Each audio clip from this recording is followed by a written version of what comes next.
26e médaille en athlétisme, la 28e dans ces Jeux Olympiques qui nous fait 10 médailles en or, 7 médailles en argent, 11 de bronze. Et quand on fait les comptes, on s'aperçoit que les femmes ramènent plus de médailles que les hommes. Voilà qui va faire grand plaisir à Violaine Vanoyek que nous retrouvons sans plus tarder. Bonsoir à vous, Violaine. Oui, bonsoir. C'est la première fois dans l'histoire. Hein. Je ne suis pas féministe, hein, Christophe. Non, mais je veux dire que les femmes, franchement, on est à égalité parfaite parce qu'on comptait la médaille de Jérôme Thomas demain qui sera de l'or ou de l'argent. C'est assez étonnant, c'est la première fois que ça arrive, hein, ce ratio. Oui, c'est incroyable. Ben oui, tant mieux. Alors, vous savez que dans l'Antiquité, contrairement à ce qu'on a bien voulu dire et ce qu'on a entendu pendant tous ces JO, ben, les femmes n'étaient pas mal non plus quand même, hein. À l'époque? Ah oui, à l'époque, parce que bon, on a dit qu'aux Jeux Olympiques, eh bien, elles n'étaient pas présentes. Mais il ne faut pas oublier qu'elles avaient leurs propres Jeux Olympiques au mois de septembre. Et c'était les Érayens. Mais en dehors de ça, et on n'en a pas parlé, c'est qu'il y avait bien sûr les Jeux Olympiques à Olympie, mais il y avait également d'autres jeux tout aussi importants dans la Grèce antique qui se déroulaient dans le Péloponnèse, à Némée, à Corinthe, à Delphes. Et là, ben, qu'est-ce qu'on voit apparaître? On voit apparaître des femmes qui lancent le disque, qui lancent le javelot, qui sautent en longueur et qui participent à toutes les épreuves des jeux et attention, qui remportent des médailles. Parce qu'il ne faut pas oublier que les Spartiates étaient quand même aussi entraînés que les hommes. Hein. Dans les tout premiers Jeux Olympiques, elles participaient à ce qu'on appelle des gymnopédies. Les gymnopédies, c'était extrêmement dur. C'était des exercices de gymnastique qui étaient faits en plein soleil et jusqu'à ce que mort s'en suive. Donc c'était des épreuves d'endurance très très très difficiles et toutes les femmes y participaient. Donc on oublie souvent ce côté-là des femmes qui étaient quand même très très présentes dans des épreuves importantes.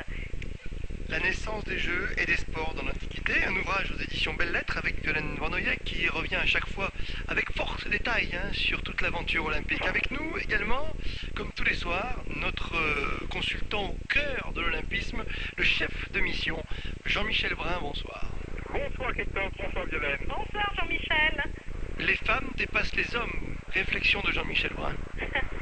Vous savez, les DS du stade ont pris le relais afin de nous passer le témoin de la détermination. Mais nous savons que les femmes ont tout à la fois du talent, de la sagesse et, ma foi, ce soir nous subjuguent à nouveau de bonheur. Avec cette médaille de 4 x 100 mètres, oui. Ah, il est clair que j'ai capté le regard de Christine Aron et je peux vous dire véritablement, il y avait quelque chose de profond dans ce regard. Oui. Merveilleuse Christine Aron qui s'est bien finalement réussi à reprendre le dessus après cette déclaration du chancelier allemand. L'autorité compétente a statué, il n'y a donc pas de commentaire à faire, justice a été rendue par des autorités indépendantes et place au sport.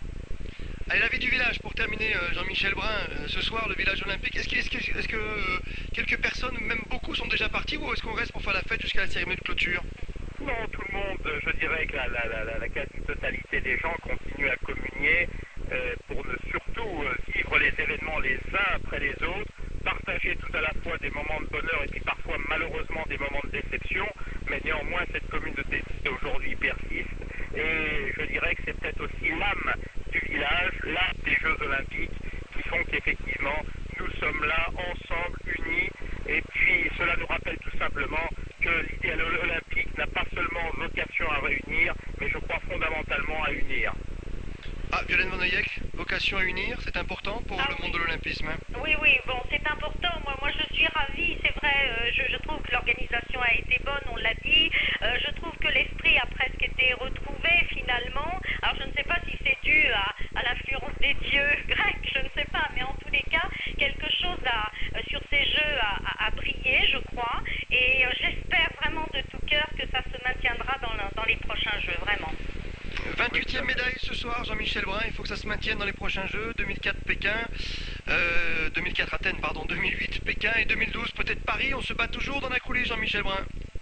Écoutez, vous savez qu'avec beaucoup d'humilité, mais beaucoup d'amine, qui nous anime, parce que ces Jeux, nous en avons besoin à plus d'un, et nous espérons de tout cœur pouvoir accueillir le monde entier dans ce pays qui, ma foi, a toujours su ouvrir ses portes, partager bien des choses avec l'ensemble des pays du monde entier.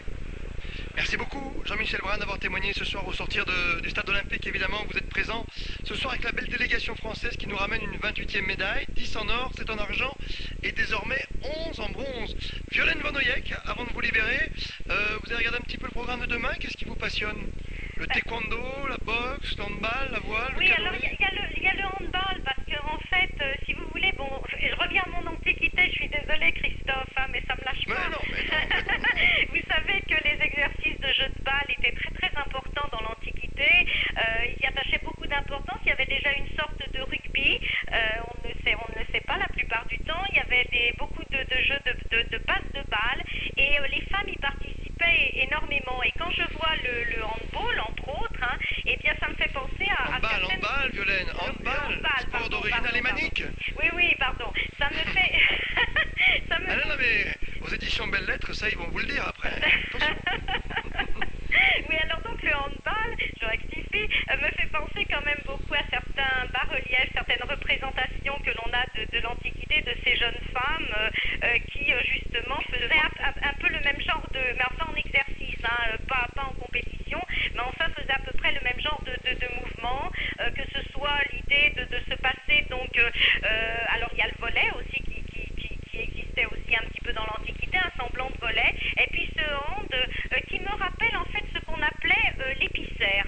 Voilà, c'était l'épicère, c'était une sorte de jeu qui consistait à passer à travers l'adversaire et puis à aller marquer donc dans des buts, donc ça ressemble effectivement beaucoup au handball. Au handball, effectivement, que nous retrouverons avec grand plaisir demain.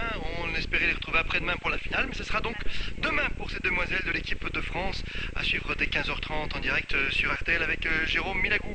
Violaine Van Oyek, je vous donne... On attend le marathon quand même, hein? Ah, ça c'est dimanche. Pas l'oublier, ah bah oui, mais... Le dernier jour, ça, on va en parler dimanche ensemble, hein, Violaine, si vous voulez bien, parce que demain, dimanche avec nous, il faudra bien vous entraîner, parce que c'est quand même une épreuve historique. Et je vous donne rendez-vous, comme tous nos autres consultants, pour une dernière heure, mais empreinte d'émotion évidemment, lors de la cérémonie de clôture. Vous savez, ce fameux moment, on va passer le drapeau d'Athènes à Pékin dans la dernière heure d'émission, entre 22h et 23h. Soirée spéciale dimanche soir, il y aura du football de 18h, et ensuite la grande cérémonie de clôture avec tous les bilans et toutes les belles photos de ces jeux depuis le début, c'est-à-dire depuis le vendredi 13, vous étiez déjà présente, Violaine, évidemment, avec nous en direct sur RTL. Merci à vous, Violaine, et à dimanche. À dimanche. Il est 22h. EDF, partenaire de l'équipe de France olympique, encourage les sportifs au quotidien dans leurs entraînements. Aujourd'hui, au cœur de la compétition, EDF leur renouvelle sa confiance.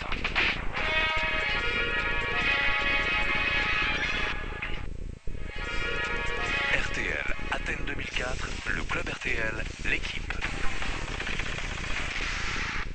Radio Consultant, pour terminer cette soirée avant d'attaquer le grand journal des jeux dans quelques